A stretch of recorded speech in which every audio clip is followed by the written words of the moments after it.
What's up guys? Welcome back to my YouTube channel. Nga ba ang 1,000 down payment mo sa 2025 Mirage G4 GLX Automatic? By the way, my name is Juban Narciso, Sales Executive ng Peak Motors Philippines Inc. Jose Apahid Santos Branch. Kung bago ka pa lang sa aking channel, please like, share, subscribe, at pindutin mo na rin ang notification bell para lagi kang updated sa mga bago kong videos. Tara, samahan niyo ako at itutur ko kayo sa unit. Let's go!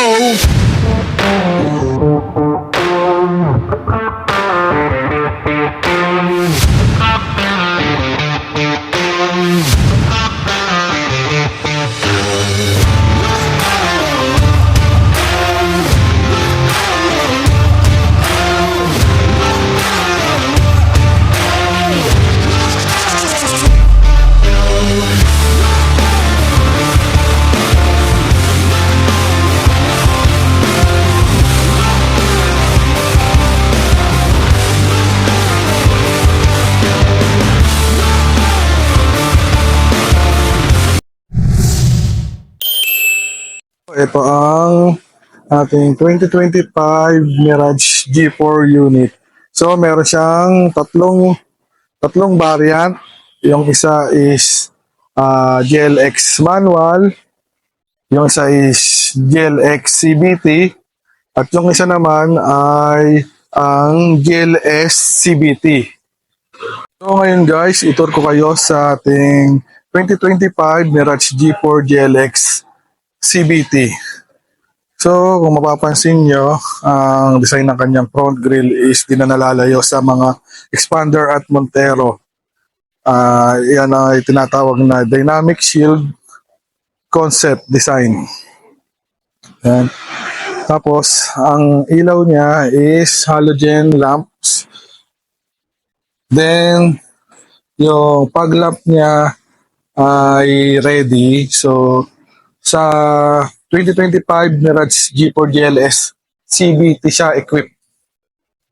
So dito naman tayo sa kanyang engine. 1.2 liters 3-in-line double overhead cam Mitsubishi Innovative Valve Timing Electronic Control System. So ang ganda sa engine niya is more power, less emission, and fuel efficient.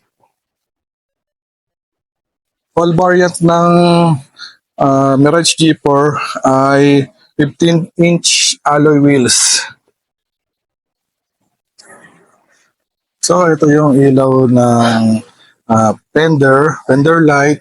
Then, sa 2025 Mirage G4 GLS, meron siyang side turn lamps.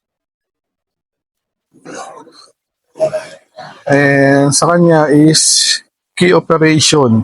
Sa GLS ay keyless operation. Walaksan natin yung loob. Then, ito yung universal control ng window. Then, control ng door, universal. Then, universal control ng side mirror. So, yung steering wheel ay pwede siyang i-adjust upward, downward, tsaka upward. Yan. Pwede siyang i-adjust. Depende sa inyong comfort. Yan. Ito yung kanyang steering wheel. So, 3-spoke, urethane wrap with silver accent. Yan. Tapos, ito ang steering control, volume, then ito yung program, mode. Tapos, meron siyang drop call, tsaka answer call with voice command. Ito naman ay white lit, high contrast meter cluster. Yan. All variant naman ay equipped ng 7-inch touchscreen with tuner, Bluetooth, and USB. Compatible din siya sa mga Apple CarPlay and Android Auto. Pagdating naman sa aircon, bali ang GLS ay single zone automatic control. Pero sa GLX ay manual control. Ito kanyang fan level, then thermostat. Ito yung kanyang option kung saan tatama yung hangin. Tapos ito yung defogger. Then automatic transmission. Ito ang kanyang park, reverse, neutral, drive, and brake assist. So, meron din siyang cup holder. Tapos ito yung kanyang USB. Then, cigarette lighter. Ito yung kanyang glove box. So, nandiyan yung manual at tools. Yung upuan naman niya, all variant is black fabric. So, may option kayo kung gusto niyo siyang ipa-leather seat. Okay, dito naman tayo sa likod. Ito is pwedeng 3-seater. Then, meron siyang center console. And, meron siyang cup holder na rin. So, optional siya. Pwede siyang tiklopin. So, pagdating naman sa kanyang trunk, mas malaki yung trunk niya. 450 liters ang kanyang capacity. So, mas spacious at mas marami kang may lalagay na luggage.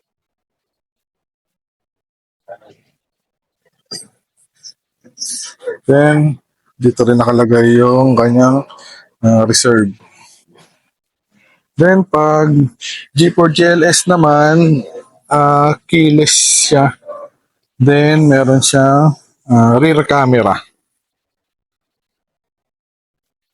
So, ito ang kanyang backlight, rear light. Then, stop light. And, ito yung reflector. Then, ang available color is meron tayong metallic red, silver, then ito ay titanium gray metallic.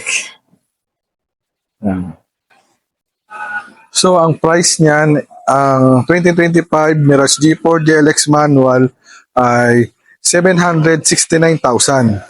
Sa 2025 Mirage G4 GLX CVT naman is 819,000.